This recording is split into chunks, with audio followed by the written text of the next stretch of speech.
नमस्कार, श्री स्वामी समर्थ। आजचा हा पदयात्रेचा 13वा दिवस। आम्ही निघालोय आज सकाळी यावली या गावावरनं, जिथे एक मोठं ठिकाण आहे आनंद आश्रम म्हणून। तर त्या ठिकाणाच्या जवळचे दळवे परिवार म्हणून आहे, ज्यांच्या शेतावरती आम्हाला राहण्याचा योग आला। त्यांचंही तिथे दत्त मंदिर आहे, छान परिसर आहे। आम्ही तिथे सगळं आवरून काकड आरती करून निघालो आणि टप्प्यात आलो। आणि मेन मुख्य अक्कलकोट स्वामी महाराजांचं बऱ्याच लीला केलेलं किंवा चरित्रात उल्लेख असलेलं असं गाव म्हणजे मोहोळ। या मोहोळ गावात पोहोचलो आणि मोहोळ गावात पोहोचल्यानंतर एक गोष्ट प्रकर्षाने आठवली, ती म्हणजे आपल्या सद्गुरूंनी एक उपदेश केलेला आहे, भेदाभेद अमंगल स्वामी भक्त सुमंगल।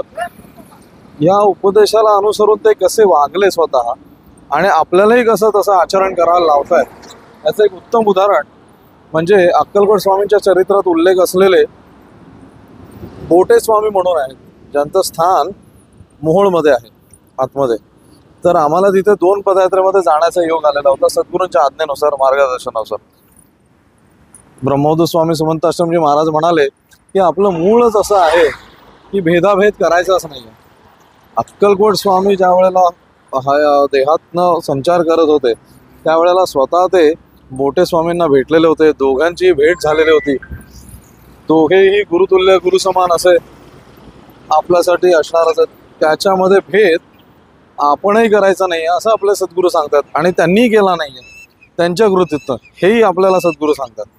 त्याच्यामुळे मला ती प्रकर्षाने गोष्ट आठवली आणि तो उपदेश आठवला आपल्या स्वामीजींचा की भेदाभेद अमंगल स्वामी भक्त सुमंगल। तर त्यांनी असा विचार नाही केला किंवा असा भेद नाही केला की आपण तिथे का जावं, आपला तो उद्देश अक्कलकोटला जाण्याचा फक्त, मग आपले स्वामी अक्कलकोट स्वामीच।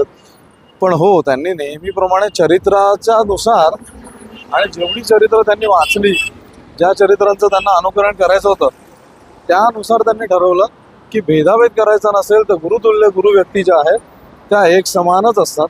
फक्त आपण भक्त परिवार त्यानुसार प्रत्येक गुरुला श्रेष्ठ मानत असतो, आणि साहजिकच आहे प्रत्येक भक्ताला, प्रत्येक भाविकाला, प्रत्येक शिष्याला आपलाच गुरु श्रेष्ठ वाटणार, त्याच्यामध्ये दुमत नाहीच आहे आणि याच्यामध्ये दोष देण्यासारखं पण काहीच नाही।